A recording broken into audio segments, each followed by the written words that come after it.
State Attorney General James Uthmeier is defending himself against allegations of wire fraud tied to the Hope Florida Foundation. Hope Florida is a nonprofit organization headed by First Lady Casey DeSantis. Lawmakers are questioning how Hope Florida wound up receiving millions of dollars in settlement money that should have been reported to state lawmakers. Yeah, they also want to know how some of that money ended up in the hands of a political action committee headed by Uthmeier. Fox 13's Evan Axelbank spoke with Uthmeier about it today. Well, the Attorney General says there's nothing wrong with a committee dedicated to fighting for a political issue to doing just that. But the state representative leading the investigation into the Hope Florida situation says that he may have committed wire fraud.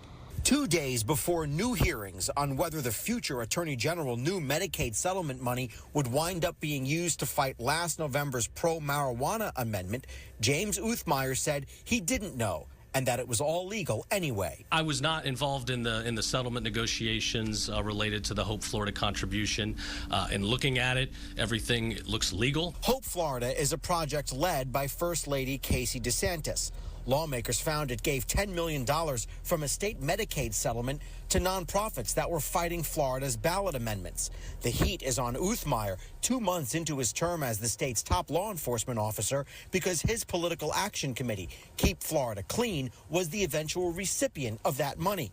State reps have invited the leaders of the nonprofits to hearings this week. I feel good about what we did. At the end of the day, there were nonprofits, C3s and C4 entities can absolutely support issue committees. I think the media misunderstands the difference between issue committees and political candidate committees under the IRS code. Uthmeier has accused Pensacola State Rep Alex Andrade of being on a politically charged tirade. Now that Andrade and other state reps spent hours last week questioning the chair of Hope Florida's board. He admitted that they did not have the proper paperwork or proof of work they'd done to wean people off of government assistance. We'll discuss with them exactly who they spoke to, what was communicated, why they felt this was legal at the time, who gave them those assurances to fully understand who did what in this context. Andrade has also threatened subpoenas of Uthmeier if he does not produce records related to the settlement with healthcare company Centene. Centene owed the state $67 million for overbilling Medicaid payments.